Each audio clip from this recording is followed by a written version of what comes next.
বেনজির আহমেদ, সাবেক র্যাব ও পুলিশের প্রধান। এক সময়কার দাপুটে বেনজির আহমেদ এখন অনেকটা চুপসে গেছে। সাম্প্রতিক সময়ে তার সম্পদের পাহাড় নিয়ে সারা দেশে তোলপাড় শুরু হয়েছে। সরকারের কাছে ভালো মানুষ হিসাবে পরিচিত গোপালগঞ্জের নাগরিক বেনজির আহমেদের সম্পত্তি ক্রোকের নির্দেশ দিয়েছেন আদালত।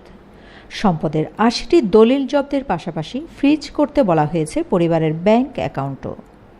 গত বৃহস্পতিবার দুর্নীতি দমন কমিশনের এক আদেশে আদালত এই নির্দেশ দেয়।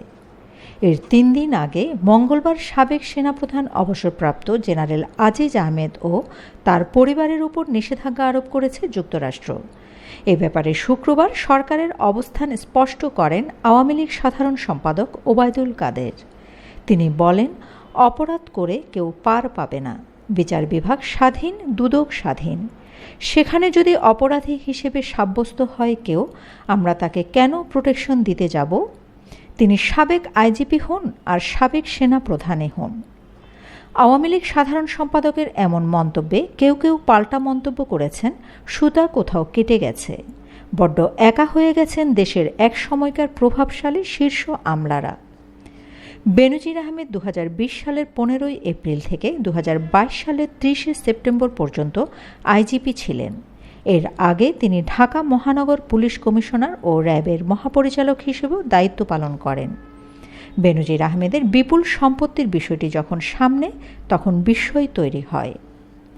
গত ৩১শে মার্চ প্রকাশিত কালের কণ্ঠের রিপোর্টের শিরোনাম ছিল বেনজিরের ঘরে আলাদিনের চেরাগ। প্রতিবেদনে বলা হয়, বেনজিরের পরিবারের মালিকানায় রয়েছে প্রায় ১,৪০০ বিঘা জমির উপর নির্মিত ইকো রিসোর্ট। এই রিসোর্টের পাশে আরও ৮০০ বিঘা জমি কিনেছে তার পরিবার।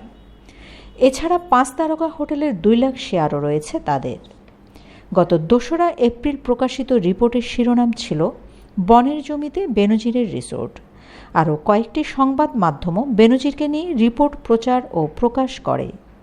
একজন সরকারি কর্মকর্তা কিভাবে এত সম্পত্তির মালিক হলেন তা নিয়ে প্রশ্ন দেখা দেয়, যদিও তিনি এসব সম্পত্তির মালিক হিসেবে দেখিয়েছেন তার স্ত্রী ও কন্যাদের।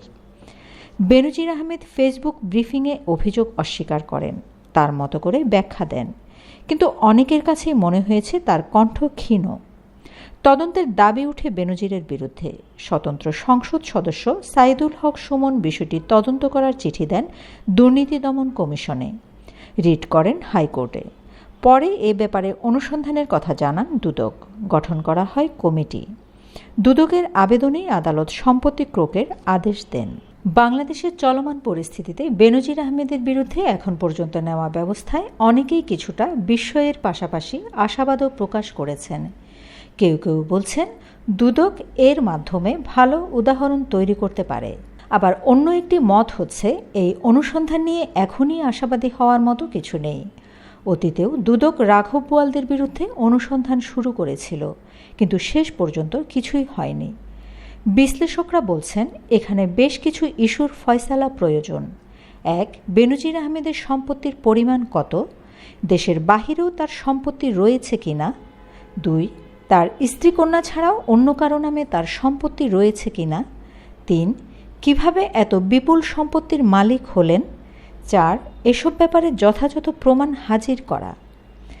বেনজির আহমেদের পাশাপাশি সাবেক সেনাপ্রধান অবসরপ্রাপ্ত জেনারেল আজিজ আহমেদের বিষয়টি নিয়েও বিপুল আলোচনা চলছে। যুক্তরাষ্ট্রের foreign operation and related programs অ্যাপ্রোপ্রিয়েশনস আইনের 7031C ধারার আওতায় আজিজ আহমেদের বিরুদ্ধে নিষেধাজ্ঞা দেওয়া হয়েছে। এই আইনের 7031 ধারাটি আর্থিক ব্যবস্থাপনা, বাজেট স্বচ্ছতা ও দুর্নীতি দমন নিয়ে। ধারাটির সি অংশে সরকারি দুর্নীতি ও মানবাধিকার বিষয়ে বলা হয়েছে। এতে বলা হয়েছে, প্রত্যক্ষ ও পরোক্ষভাবে উল্লেখযোগ্য দুর্নীতি অথবা মানবাধিকার লঙ্ঘনের ঘটনায় জড়িত অন্য দেশের কোনো সরকারি কর্মকর্তার বিরুদ্ধে যদি মার্কিন পররাষ্ট্রমন্ত্রীর কাছে বিশ্বাসযোগ্য তথ্য থাকে, তাহলে অভিযুক্ত সেই সরকারি কর্মকর্তা ও তাদের পরিবারের সদস্যরা যুক্তরাষ্ট্রে প্রবেশের অযোগ্য বলে বিবেচিত হবেন। সরকারের পক্ষ থেকে আজিজ আহমেদের বিষয়টিকে তার ব্যক্তিগত দায় বলা হচ্ছে। জেনারেল অবসরপ্রাপ্ত আজিজ আহমেদের ব্যাপারে মার্কিন নিষেধাজ্ঞায় সুনির্দিষ্ট 2টি কারণ উল্লেখ করা হয়েছে: ক্ষমতার অপব্যবহার এবং দুর্নীতি। এগুলো কিভাবে সংগঠিত হয়েছে সেটিও বলা হয়েছে। এখন প্রশ্ন হচ্ছে, ব্যক্তিগত দায় বা যেটাই বলা হোক, এই অভিযোগের কোনো অনুসন্ধান হবে কিনা, কোনো তদন্ত হবে কিনা। এরই মধ্যে বিজিবি প্রধান থাকাকালে তার ভূমিকা নিয়ে একটি তদন্তের বিষয়ও সামনে এসেছে। অবস্থার দৃষ্টি মনে হচ্ছে বেনজির আহমেদের পাশাপাশি আজিজ আহমেদের সম্পদ ও দুর্নীতির বিষয়ে অনুসন্ধান করার সিদ্ধান্ত নেবে দুদক। রাজনীতি বিশ্লেষকরা মনে করেন, আপাতত সাবেক পুলিশ প্রধান বেনজির আহমেদ ও সাবেক সেনাপ্রধান আজিজ আহমেদের সুতা কেটে গেছে। ফলে কিছুটা চাপে পড়েছেন আজিজ আহমেদ এবং বেনজির আহমেদ। তাদের ভবিষ্যৎ নিয়ে এক ধরনের অনিশ্চয়তা তৈরি হয়েছে। যদিও শেষ পর্যন্ত তারা বিচারের মুখোমুখি হন কিনা তা নিয়ে সংশয় রয়েই গেছে। Shamima Chowdhury Shammi, BNA news 24।